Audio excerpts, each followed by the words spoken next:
Cuando la iglesia nació, se bautizaron aquel día 3,000 personas que de esa manera, a través del acto del bautismo, estaban decidiendo reconocer que Jesús, el carpintero de Nazaret, crucificado, muerto, sepultado, había resucitado y que por tanto ellos, al reconocerle como Mesías, se hacían sus discípulos. Repito, aquel día en que nació la iglesia, 3,000 personas decidieron convertirse en discípulos de Jesús el Mesías y perseveraban. Recuerda Hechos 2:42. Ya se bautizaron, ya me bauticé. La pregunta, ¿ahora qué sigue?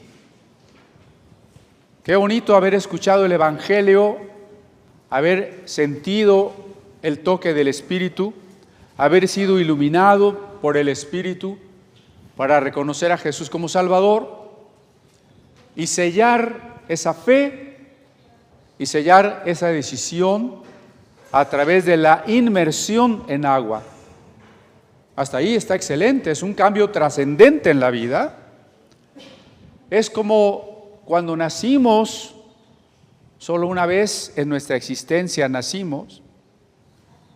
Así también cuando nacemos de nuevo es creer en Jesús, de preferencia bautizándose, acompañado de ese bautismo, esa fe, una sola vez en la vida. Segundo nacimiento. Y la pregunta es, ¿qué sigue?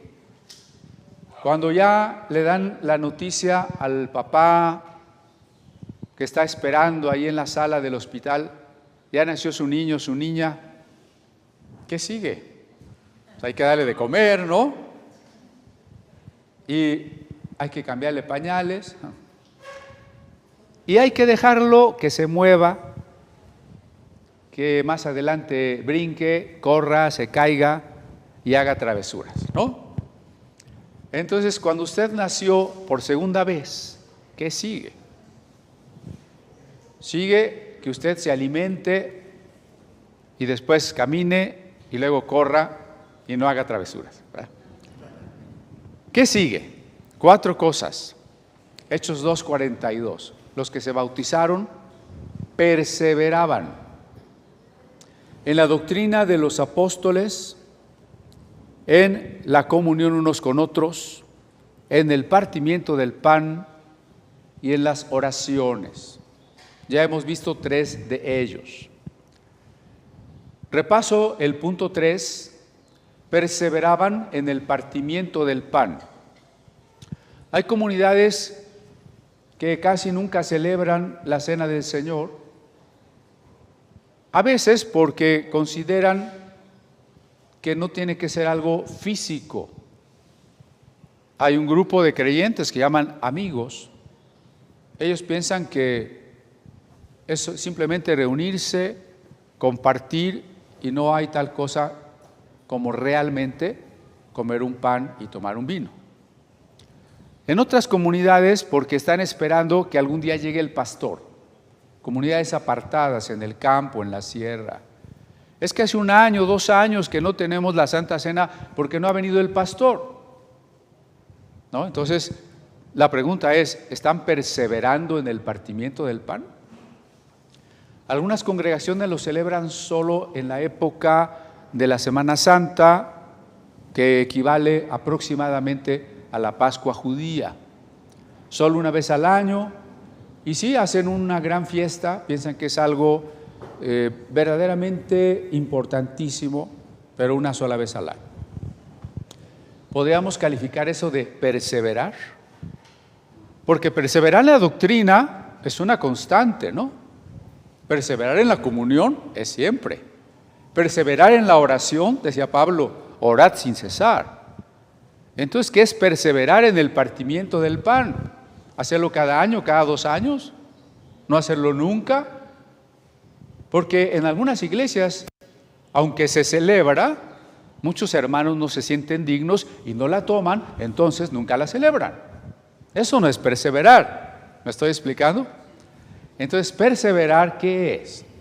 En otros pasajes de Hechos que veremos más adelante, insiste el texto: y partían el pan por las casas con alegría y sencillez de corazón.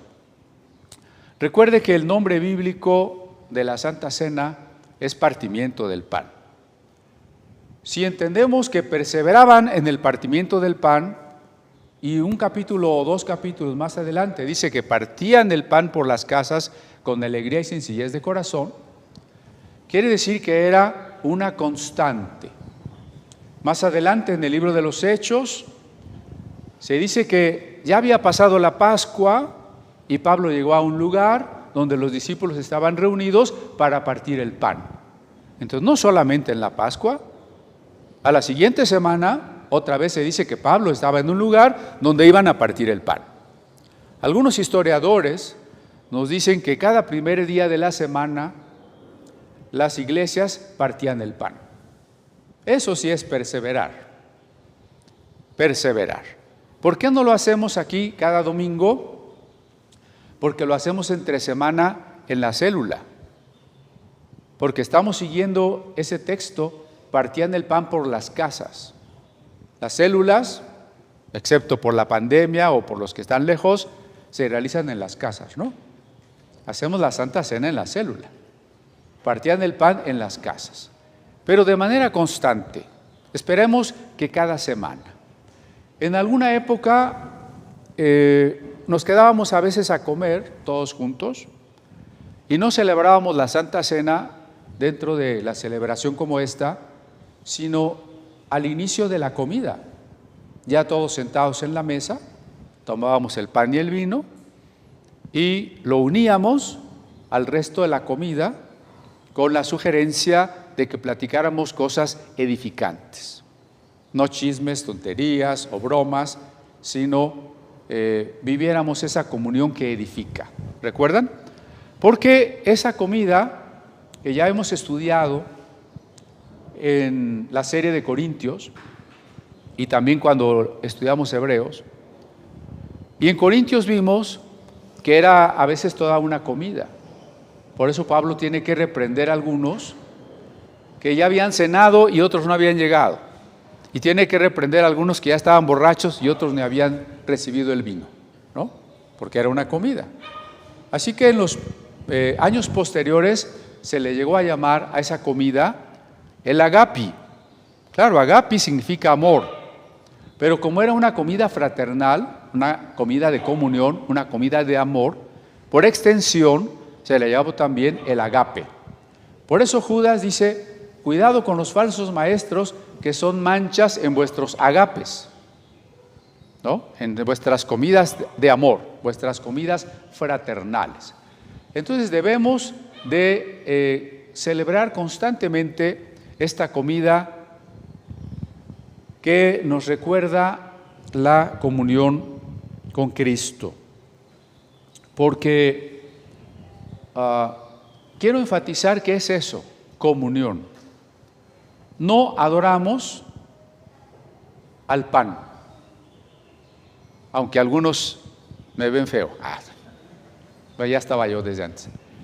Pero no adoramos al pan, adoramos a Cristo.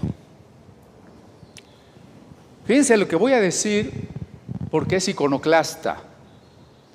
No adoramos la oración, no adoramos la Biblia, no adoramos el agua del bautismo, no adoramos la lengua hebrea, no adoramos la tierra santa, no adoramos la ley de Moisés, no adoramos el aceite de la unción.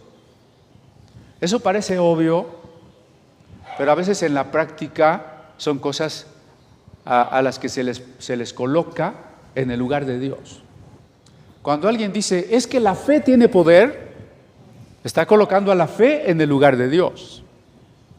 Dios tiene poder.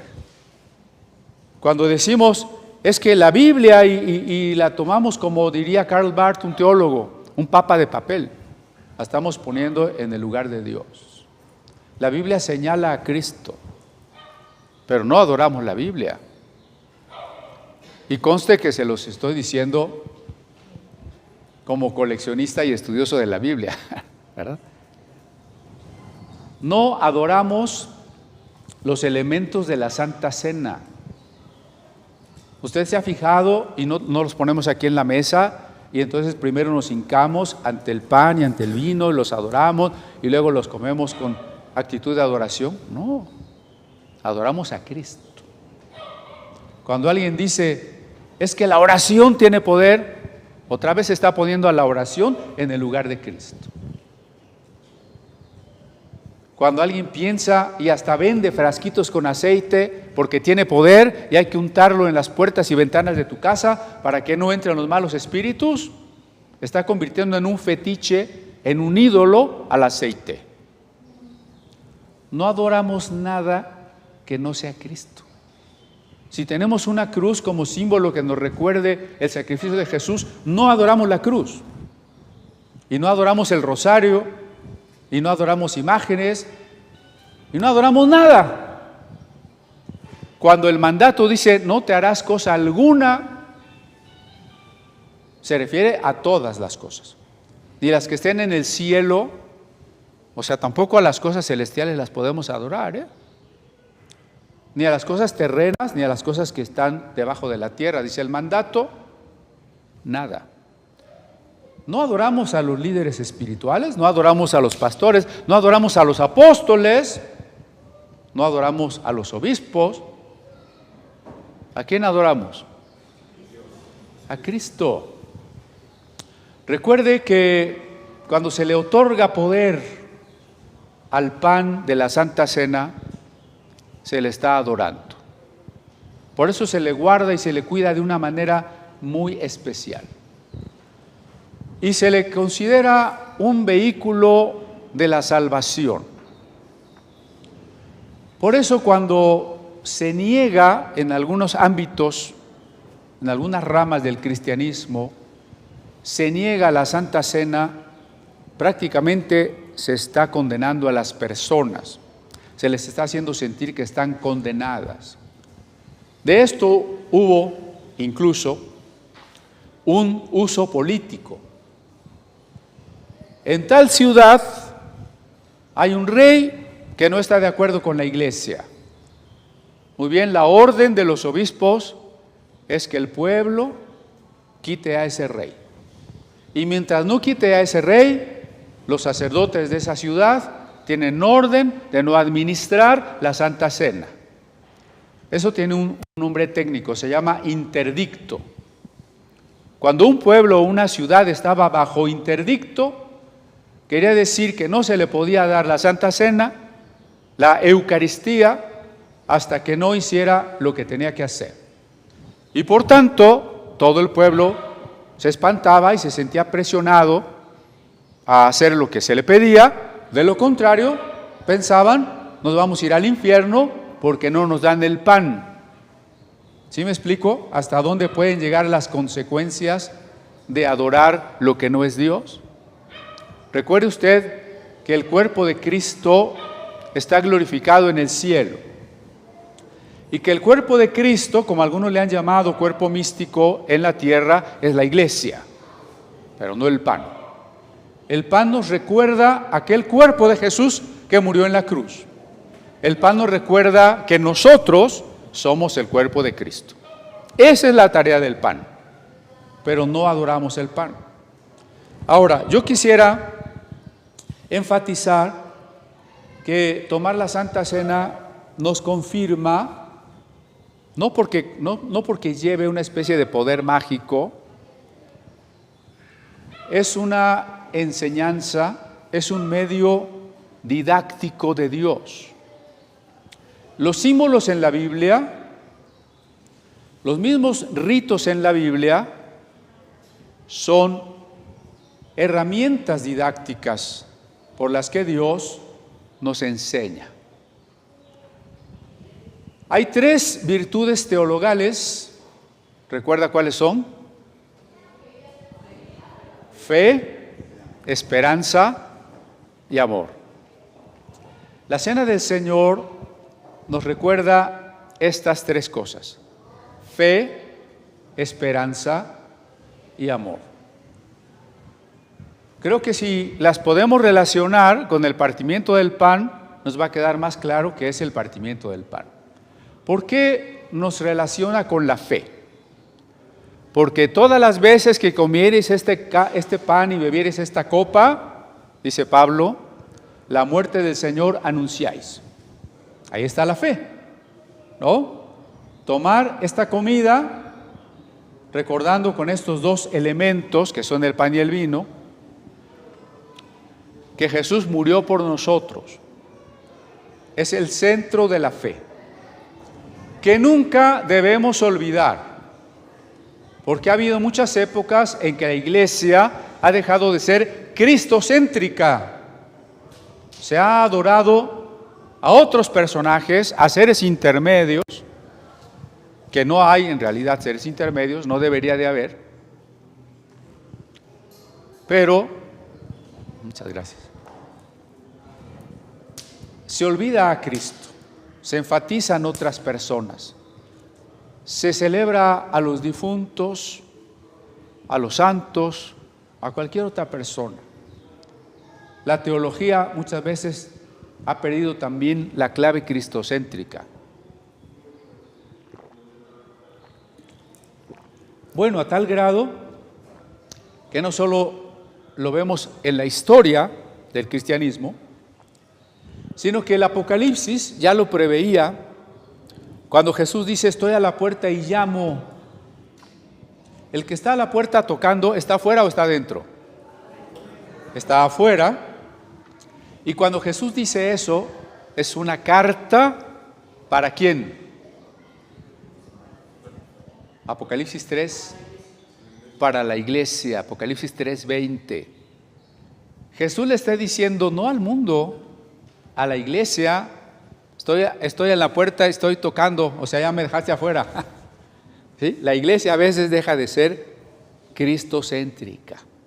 Entonces, mantenernos en la perseverancia de la Santa Cena, del partimiento del pan, es estar subrayando siempre, no olvidar que el centro de nuestra confesión, de nuestra vida, la razón de nuestra salvación es la muerte de Cristo, su sacrificio, su encarnación, la sangre y el cuerpo de su encarnación, porque son sangre y cuerpo humanos que Dios tomó al nacer de María, engendrado por el Espíritu Santo. Estamos a punto de celebrar eso en la Navidad. Es su encarnación y el sacrificio al que se sometió para morir como Dios encarnado. Ese es el centro de nuestra fe. La segunda es la esperanza. Dice Pablo en Corintios, lo que acabo de citar, 1 Corintios 11, porque todas las veces que comiereis este pan y bebiereis esta copa, la muerte del Señor anunciáis, hasta que Él venga. Ahí está la esperanza. Es un anuncio escatológico. ¿Hasta cuándo vamos a celebrar el recuerdo de que Jesús murió y de que está espiritualmente en comunión con nosotros? Hasta que venga físicamente y comamos con Él físicamente esta comida. Por eso, las palabras que cité la semana pasada: cuánto he deseado comer con vosotros esta Pascua, dice Jesús, no la comeré más hasta que se cumpla en el reino de Dios. Y por eso, otra vez, Apocalipsis 3:20, yo estoy a la puerta de la iglesia que me dejó afuera, pero el que abre la puerta, yo entraré, déjenme parafrasear, y conviviré, tendré mi comunión con Él, y Él conmigo, cenará conmigo. ¿Cuál cena? ¿En cuál cena? en la cena de las bodas del Cordero. Cada vez que tomamos la Santa Cena estamos pensando, estamos mirando hacia el futuro. Estaremos sentados a la mesa de Cristo resucitado, nosotros resucitados, en aquella gran mesa donde estén todos los convidados de la historia, como lo dice Lucas, aún aquellos que no estaban en un principio integrados. Creo que menciona ahí algunos de Nínive, a la reina de Saba, ¿no? Y otros que estaban llamados no estarán. Nosotros queremos estar. Y como queremos estar, nos mantenemos confesando la fe y nos mantenemos en la esperanza, ¿no? Dos cosas, la fe y la esperanza. Y tercero, el amor.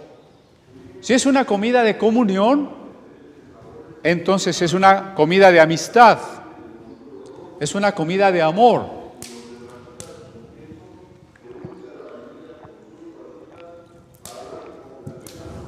Es una comida de amor, ¿verdad? Con tamalitos.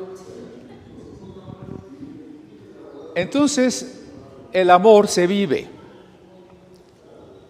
No quiero hacer trivial el momento de tomar la Santa Cena, no me vaya a malentender. Cuando yo dije que el pan es pan común igual a cualquier otro pan, no estoy trivializando el acto. Aunque sea un pan cualquiera, y si usted vive en otra región del planeta, tal vez sea un pan de arroz o una tortilla o un pan de plátano. Si usted vive en el Amazonas, será un pan de plátano, ¿verdad? No importa. Lo importante es que estamos comiendo juntos, y eso lo hace muy importante, y eso debe hacer que nos concentremos. Así como hacemos amistad. Cuando usted realmente tiene amistad o quiere hacer amistad con alguien, le dice, te invito a un cafecito, ¿no es cierto? ¿Cómo se fortalece esa amistad? Somos muy amigos, pero nunca nos vemos. Somos muy amigos y nos vamos a tomar cafecito, ¿verdad? Ahora bien, el que contesta, sí, a ver qué día, no es nuestro amigo, ¿verdad? El que dice, sí, tal día, tal hora, en tal lugar, a ese sí es nuestro amigo. Ahora, si usted llega al cafecito, no importa tanto si el cafecito es muy fino o no es muy fino, lo importante es que usted le ponga atención a la persona con la que está. Porque si usted está en un café gourmet, pero ni caso le hace al otro, sí vemos que lo importante es la comunión. La comunión. Comer juntos es comunión. Por eso el partimiento del pan subraya el amor, que somos parte unos de los otros. Dice 1 Corintios 10, que siendo muchos granos de trigo diferentes, hoy somos un solo pan, una unidad amorosa. Entonces la Santa Cena podemos visualizarla muy bien y no olvidarlo. Nos fortalece en las tres virtudes teologales: fe, esperanza y amor. ¿De acuerdo? Siguiente punto, perseveraban en las oraciones. Perseveraban en la oración. Claro, la primera pregunta, ¿y qué es la oración? ¿Cuáles son los malos entendidos respecto de la oración? Como este que digo, que la oración tiene poder. Otros que ya alguna vez he mencionado, ¿no?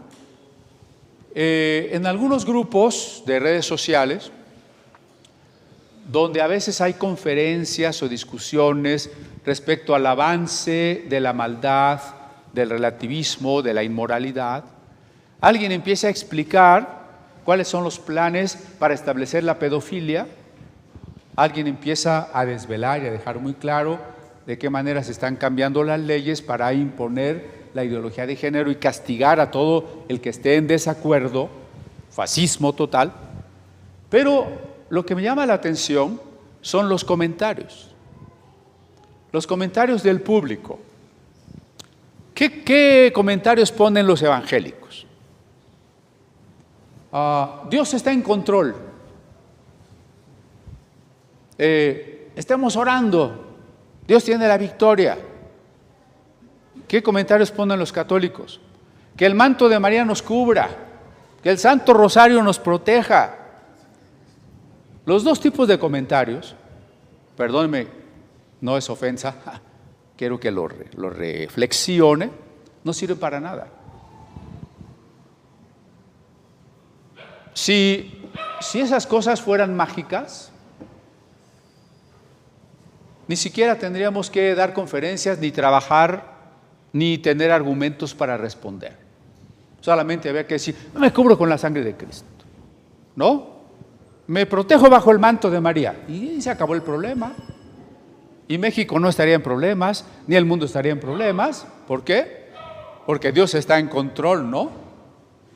Porque Dios permite, porque su sangre nos protege. ¿Sirve de algo decir eso? ¿Pensar así? ¿No es en el fondo un cruzarse de brazos? ¿No es, como decía al principio, en lugar de Dios poner cualquier cosa como una esperanza falsa? Por eso, ¿qué es la oración? ¿Es una mera petición a un Dios que está muy lejos de nosotros? ¿Cómo imagina la mayoría la oración? ¿Dónde está Dios? Allá arriba. Padre nuestro que estás en los cielos, de inmediato uno asocia que Dios está arriba de las nubes, ¿no? ¿A dónde va nuestra oración? Para allá arriba. Y aunque no queramos, la mayoría de los creyentes imagina a Dios con forma humana, y por tanto eso implica que entendamos la oración como una manera de convencer a Dios, de lograr que Dios nos escuche, o incluso en la guerra espiritual, de ayudarle a Dios a vencer a las fuerzas del mal. Porque si concebimos a Dios con forma humana, concebimos un Dios muy pequeñito. Porque si concebimos a Dios allá arriba en el cielo, a fin de cuentas está muy lejos de nosotros. Y ni sabemos si nuestra oración le haya llegado o no. Y si entre tantas oraciones de tantos millones de gentes, la mía se pierde. Ese es el problema, ¿no? Y a veces pensamos que la oración garantiza resultados, los resultados que nosotros queremos. Por eso esta especie de oraciones colectivas, que yo le llamo como hacer mítines a Dios, ¿no?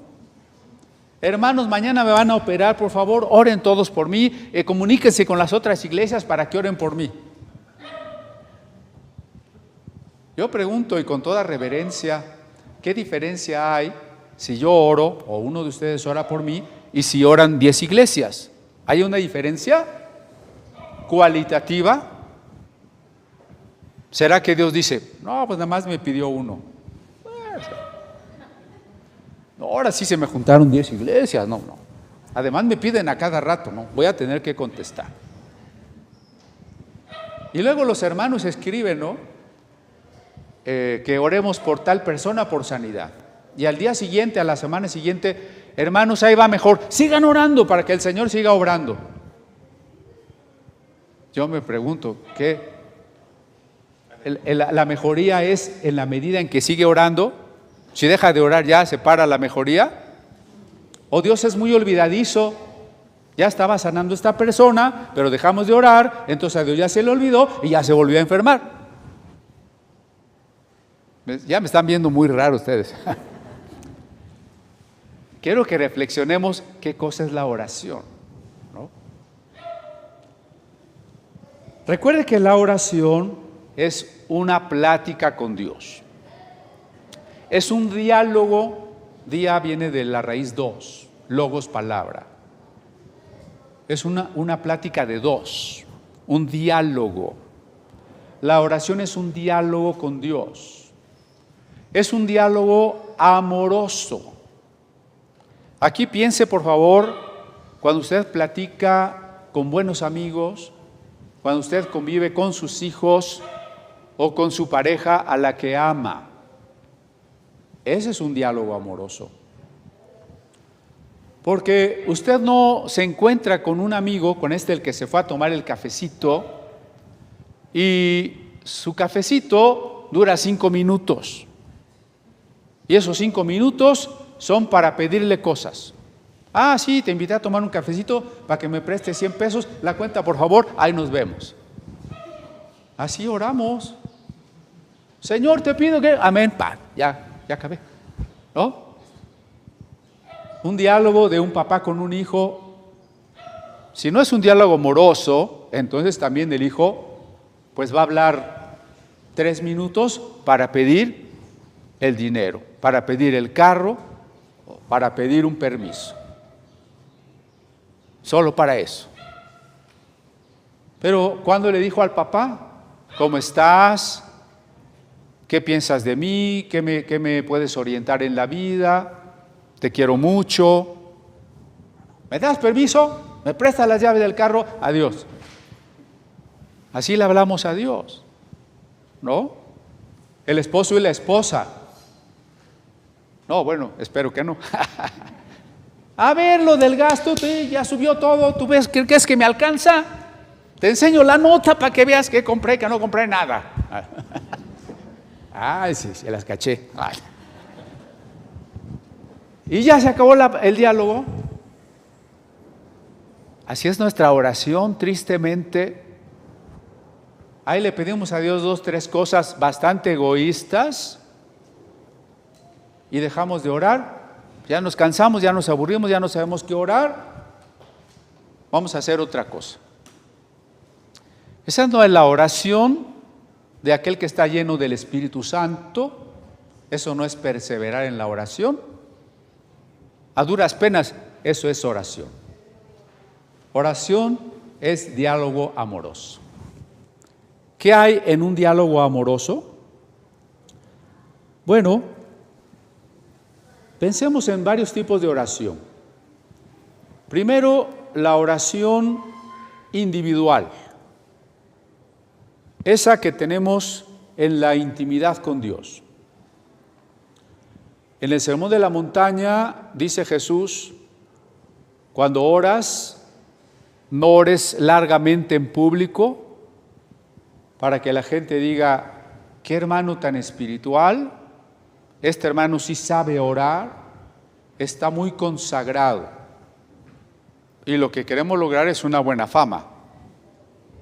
Dice, cuando oras, enciérrate en tu recámara y ora a tu Padre que ve en secreto.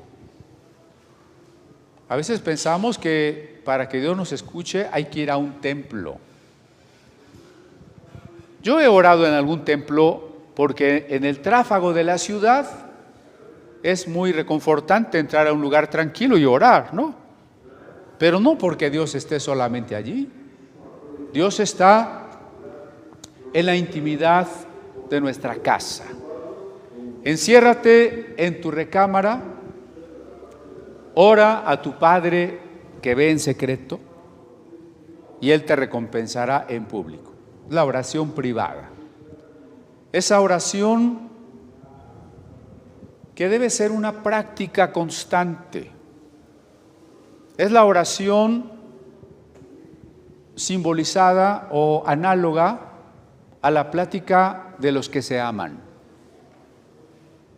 Cuando usted está con una persona que ama y quiere platicar solo con ella, no es cómodo que esté siquiera un tercero, ¿no? 3 es multitud, ¿o no? Está haciendo mosca ahí, pero quiero hablar con ella, nada más, punto. ¿Sí? Entonces, cuando queremos hablar con Dios en nuestra intimidad, derramar nuestro corazón ante Dios, y eso es importante, esa es quizá la oración más frecuente, la que debe ser la más frecuente. Claro, tenemos también la oración comunitaria. Esa se parece a la de 5 o 8 amigos que nos reunimos a comer y todos platicamos.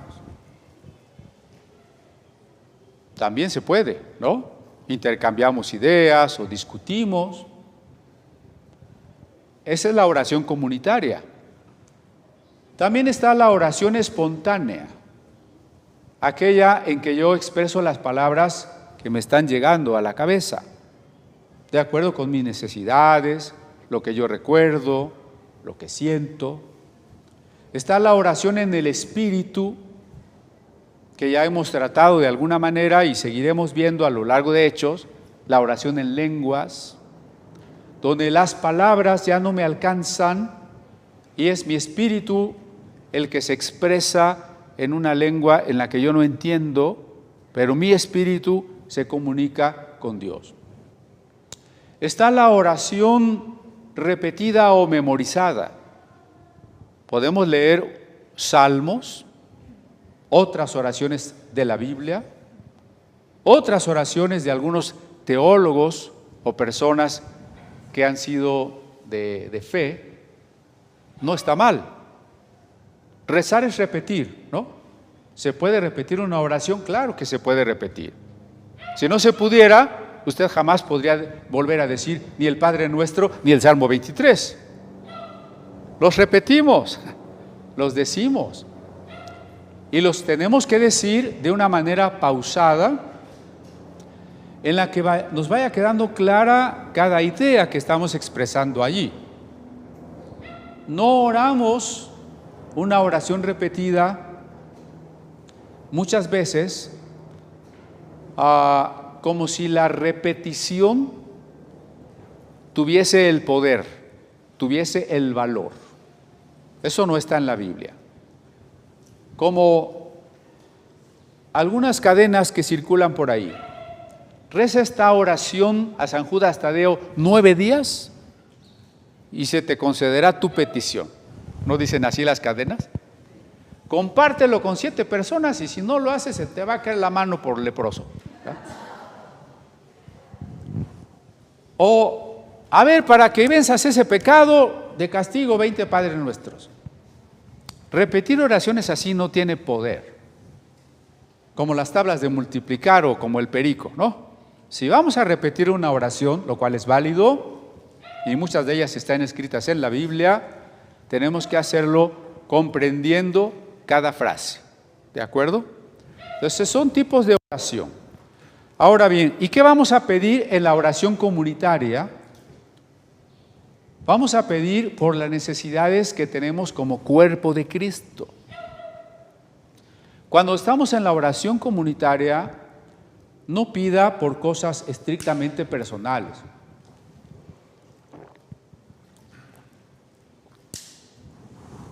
Para eso está la oración que ya mencionamos allá en lo íntimo de nuestra recámara.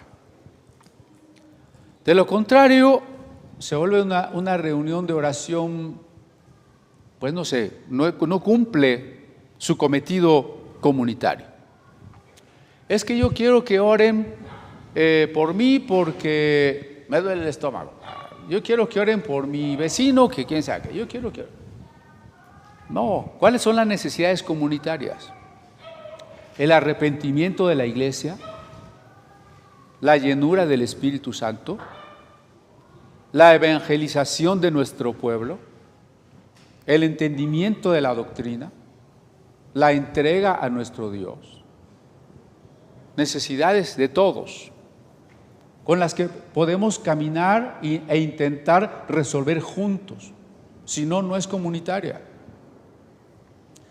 Ahora bien, la oración también implica unas prioridades. Ahí está el Padre Nuestro, insisto, no para ser meramente repetido, no para repetirlo 10 o 20 veces en un momento, eso no sirve de nada. El Padre Nuestro enseña las prioridades de la oración. Prioridad es lo que me importa, lo que pongo en primer lugar, aquello tras lo cual voy en la vida. Esas son las prioridades. Padre nuestro que estás en los cielos, santificado sea tu nombre. Primera preocupación, que el nombre de Dios sea honrado y reconocido, respetado, amado. Esa es la prioridad. No solo para que la repita, sino para que todas mis peticiones, las decisiones de mi vida, los esfuerzos que hago, el futuro que proyecto, todo tenga esta guía central, que el nombre de Dios sea engrandecido, sea conocido por los demás. Pregúntese, si no solo en su repetición del Padre Nuestro, sino en todo lo que hace, lo que usted desea, lo que usted planifica,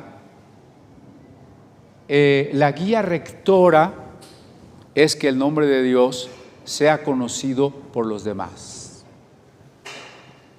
Siguiente, ¿no? Santificado sea tu nombre, venga tu reino. Dios ya es rey, pero me interesa que su reino venga en dos sentidos.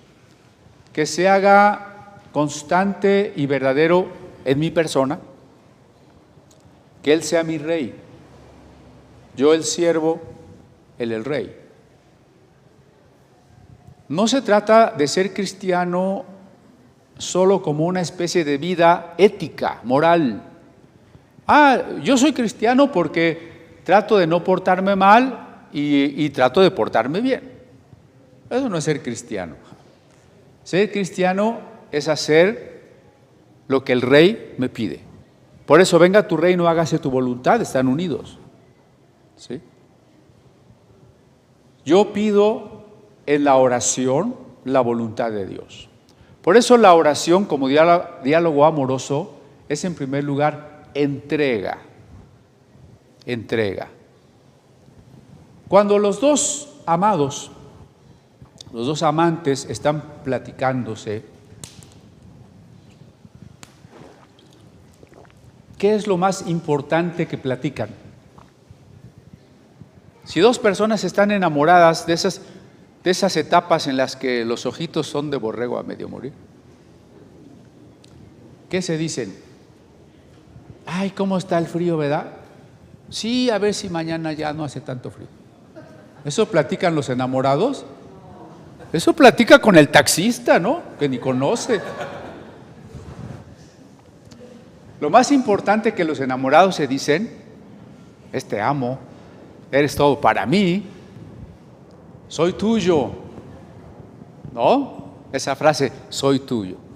¿Qué debería ser la oración ante todo? Eso, soy tuyo.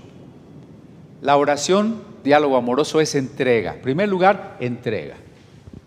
Si en la oración no nos estamos entregando, no estamos orando, hermano. No sé qué esté haciendo, pero no estamos orando. La oración es entrega, ¿de acuerdo? Entrega al amor de Dios, al deseo de que Dios sea lo primero. ¿Qué quiere usted para las personas que ama? Cuando usted tiene a sus hijos en un ámbito social, ¿no quisiera que sus hijos sean reconocidos? No las mamás siempre, ay, es que mi hijo es muy inteligente. Mi hijo al año ya hablaba, ya caminaba, ya leía inglés, francés y alemán, ¿no? Tenía ojos azules, sí, bueno. Así son las mamás, ¿no?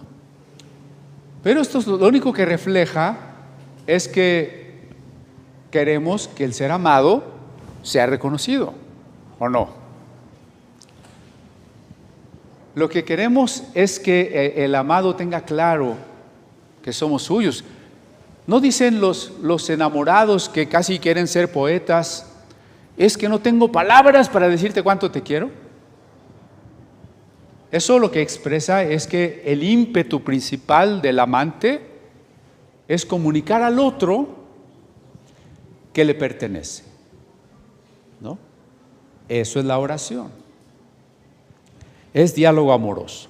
Claro, en la oración habrá muchos otros temas, pero todos serán secundarios y girarán en torno a este primer tema, ¿sí?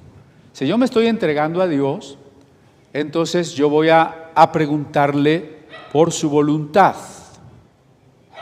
Y la oración implica algo a lo que no estamos muy acostumbrados y se llama meditación. En la Biblia se menciona muchas veces la meditación, pero no estamos acostumbrados a meditar, porque a veces seguimos la incultura, que no la cultura, sino la incultura tipo Televisa. Queremos, cuando usted prende la tele, ¿hay algún momento en que la televisión se calle? O tras un comercial viene otro y otro y otro y nunca se calla, porque lo que quiere es que usted no piense. Y desgraciadamente a veces hacemos que nuestros cultos sean así. A ver, hermanos, vamos a tener unos minutos de oración en silencio. Van a decir, ay, qué aburrido, me voy a dormir. ¿Qué hacemos? Parece que lo mejor es poner una cadena de cantos rock and rolleros de 2 horas sin parar, hasta que todo el mundo esté eufórico, ¿no? No, meditar, necesitamos meditar. Cuando usted, decíamos, habla con Dios, dialoga. Y en los ejemplos que les decía, si el hijo, la esposa, el amigo, habla y no escucha al otro, ¿usted ha tenido un amigo así? Seguro ya no es su amigo, pero sí hemos conocido gente que habla, ¿no? Así somos con Dios, no lo dejamos hablar, a Dios no lo dejamos hablar.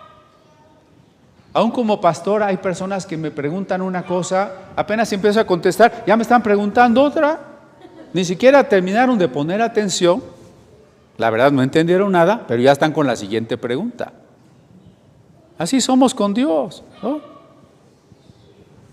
Hay que orar, hay que hablarle a Dios y hay que esperar, hay que meditar. Hay que meditar en lo que leímos de la Biblia. Dios no nos va a hablar por teléfono, nos habla en este libro. Hay que meditar lo que hemos leído de este libro. ¿Qué me está diciendo Dios? Este pasaje que leí, este pasaje que me viene a la memoria, esta predicación que dijeron el domingo, ¿qué me indica que debo corregir? ¿Qué me hace notar que pueda estar mal en mí? ¿Cómo entender mejor lo que Dios quiere? Esa es la gran pregunta de la meditación, que es parte de la oración. Y esperamos la guía del Espíritu Santo. Dios nos habla de 2 maneras. La manera objetiva, que es la palabra escrita, y la manera subjetiva, que es la suave voz de su Espíritu Santo. Y las 2 son concordantes. Si algo es del Espíritu Santo, si una indicación, una voz es verdaderamente del Espíritu Santo, nunca nos va a decir algo en contrario a lo que dice la Sagrada Escritura. Y la Sagrada Escritura no es para nosotros ni fría, ni oscura, ni falta de significado, porque el Espíritu Santo la vivifica en nosotros. Entonces, sí estamos acostumbrados a orar como cortito, peticiones, amén. Oremos dialogando todo el tiempo. Usted puede ir platicando con Dios todo el tiempo, haciendo todo lo que hace, en el día y en la noche. Y en todos los momentos que pueda, trate de escuchar qué le dice Dios. Y cuando lee la Biblia, hágalo en este mismo diálogo, que algunas iglesias llamaron a este ejercicio la lectio divina. ¿Qué me dice? ¿Cómo se aplica a mí la palabra? ¿No? El diálogo, porque estoy buscando que la guía, si la oración es entrega, si la oración es búsqueda de su voluntad, necesito y estoy dispuesto a la guía del Espíritu Santo para hacer lo que tengo que hacer. Por tanto, la última parte de la oración es la acción. Cuando hablamos de oración, si no hablamos de acción, entonces tenemos una oración vacía o tenemos una oración escapista, irresponsable o hipócrita. ¿Qué quiero decir con esto? Si alguien en la oración es llamado por el Espíritu a la confesión del pecado y no lo confiesa, no hay acción allí. Y entonces su oración está inconclusa, ¿no? Si alguien al decirle a Cristo, quiero ser tu discípulo, llega a entender que tiene que bautizarse y dice no, la acción deja la oración inconclusa. Cuando se comparte que los hermanos de tal pueblo están siendo expulsados, encarcelados por causa del Evangelio, y usted dice, sí, vamos a pedir para que Dios los bendiga, y fuera de eso no hace nada, es una oración vacía, sin compromiso. Puede ser escapista. ¿Por qué? Porque es muy cómodo escaparme del problema, decir, ya le pedí a Dios que los bendiga, al fin que Él tiene el control, al fin que Dios es todopoderoso, allá está con ellos, yo aquí tranquilo me cruzo de brazos, ¿no? Sería una oración hipócrita. Recuerden el ejemplo que pone Santiago. Si tu hermano que tiene hambre viene a la reunión y tú le dices, Dios te bendiga, pero no le das de comer, es una fe sin obras. Y la fe sin obras está muerta, ¿no? Entonces, la oración tiene que llevarme a la acción de lo que Dios me está indicando que yo tengo que hacer. Por eso estaba yo buscando su voluntad. La oración de intercesión tiene que llevarme a entender qué voy a hacer por el prójimo por el cual estoy pidiendo. Seguramente habrá circunstancias donde al menos de momento tal vez no pueda hacer nada o muy poca cosa, pero en contraste habrá otras oraciones y otras circunstancias donde verdaderamente el próximo está aquí, por eso es próximo, y yo puedo hacer mucho por él. Y si no lo hago, esa oración es vana. Esa oración no sirve. ¿De acuerdo? Entonces, perseveraban en la oración. ¿Qué quiere decir? Dialogaban con Dios, reiteraban esa entrega a Dios, por tanto estaban llenos del Espíritu Santo. La iglesia primitiva caminaba en la voluntad de Dios y como veremos en los subsecuentes versículos, había consecuencias de ese amor en la manera en que compartían con los demás, porque perseveraban en la oración. Ahora bien, fíjense en estas 4 cosas entonces, las voy a enfocar desde otras 2 perspectivas. ¿Se acuerdan cuáles son?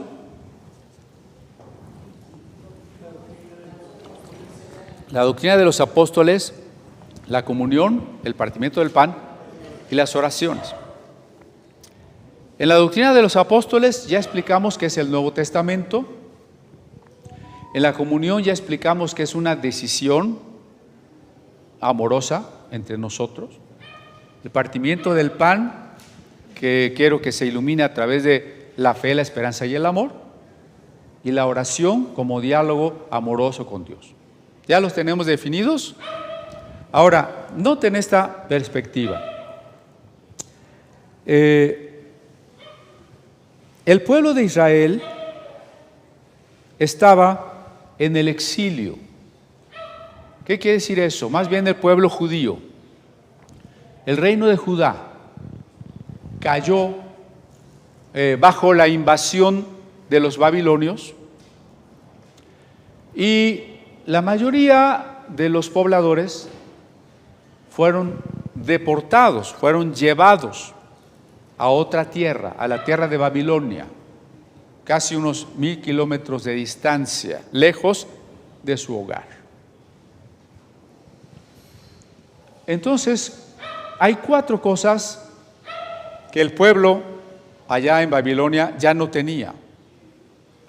4 desgracias, 4 situaciones difíciles que amenazaban con que el pueblo de Dios desapareciera, perdiera su identidad, perdiera su fe, fuera absorbido por la religión de Babilonia y por los casamientos con personas que no eran del pueblo judío. ¿Cuáles son esas 4 cosas negativas que ellos sufrían en el exilio? La primera es que ya no tenían un templo. Aquel lugar en que ellos pensaban era la casa de Dios, que santificaba a la ciudad de Jerusalén, aquel edificio símbolo de la unidad del pueblo, centro de todos los sacrificios y del sacerdocio. Ya no tenían templo. Segunda cosa, no tenían rey. Rey, R-E-I, rey, soberano, gobernante. No tenían rey. Desde la época de Saúl y luego el apogeo del reino de David y Salomón, que fue la época del territorio que más ocuparon, casi desde el Éufrates hasta llegar a Egipto. Y a pesar de la promesa de que nunca faltaría quien se sentara en el trono de David, ahora estaban viviendo todo lo contrario. Estaban en otra tierra y ya el rey, el ungido de Dios, el descendiente de David, que según las promesas siempre estaría allí, no estaba. No había rey. Tercera cosa, no tenían patria. Su patria se quedó allá lejos. No saben si algún día volverán. Sus casas fueron quemadas. Muchos miembros de su familia fueron asesinados. Se fueron en el viaje sin cosas.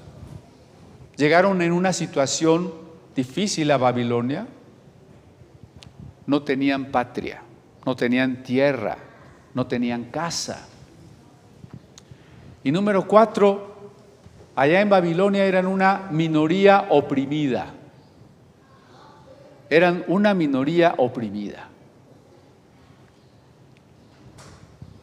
Porque no eran los gobernantes, tampoco pertenecían a esa religión esplendorosa de tradiciones antiquísimas que era Babilonia. Ellos no eran ciudadanos, no eran parte de esa ciudad que tenía los jardines colgantes, maravilla del mundo antiguo, ¿no? Esas murallas anchas, ese esplendor del rey de Babilonia que el libro de Daniel describe como una cabeza de oro. No tenían nada, ellos no eran nada de eso. Ellos eran la minoría oprimida, los deportados, los prisioneros, los esclavos. Eso era. Bueno, estas 4 circunstancias que vivió Israel en el exilio son las 4 circunstancias que hoy vive la iglesia. Porque la iglesia está en el exilio. Nosotros estamos en el exilio. Primera, no tenemos un templo. ¿Estamos de acuerdo? No tenemos un templo. Y no me refiero a la comunidad apostólica. La iglesia cristiana en el mundo, sí, tiene muchos edificios, pero ninguno de ellos es central, como lo era el de Jerusalén. Ninguno de ellos tiene aquellas medidas que estipulaba la ley y no se supone que de ninguno de ellos sea la casa de Dios como lo era el templo de Jerusalén.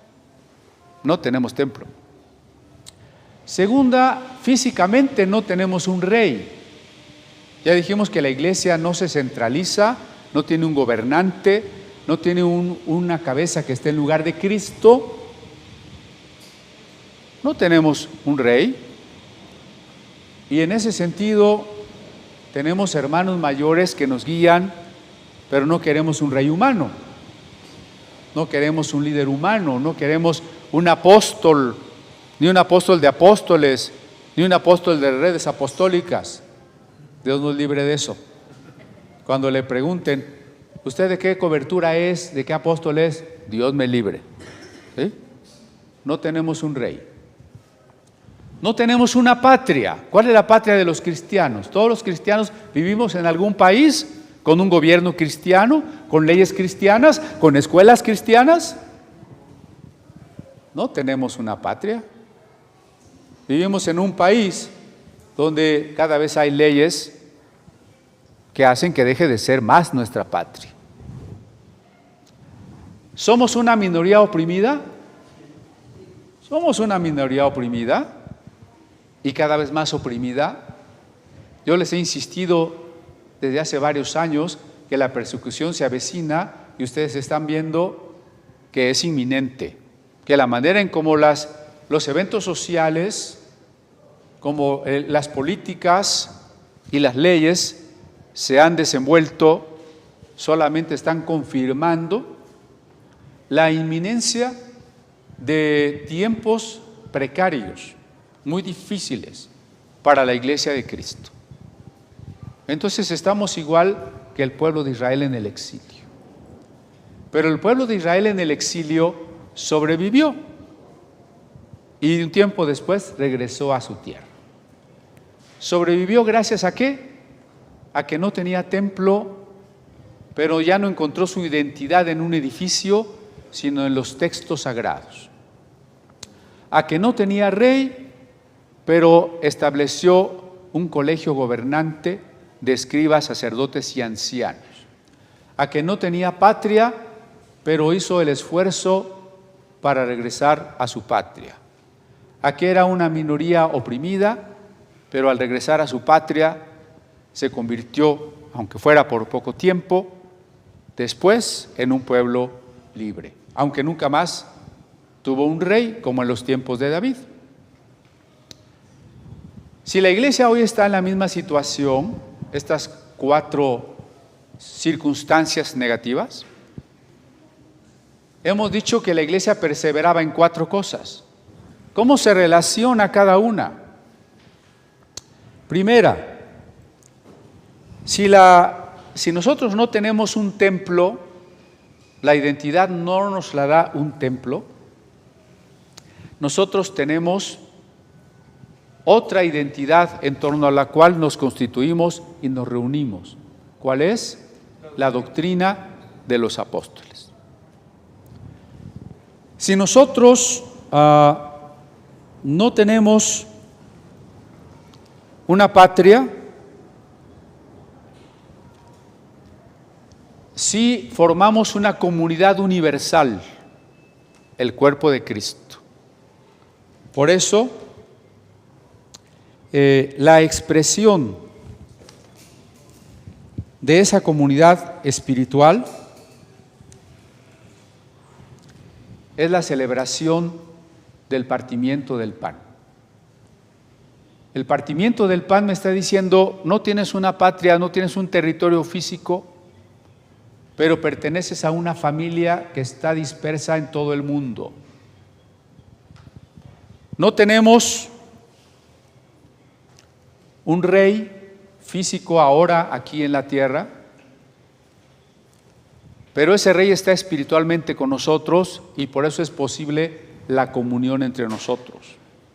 Porque explicábamos que la comunión no se da aislándonos en iglesias independientes ni construyendo una torre de Babel, sino si cada iglesia y cada creyente está conectado a la cabeza por medio de la llenura del Espíritu Santo.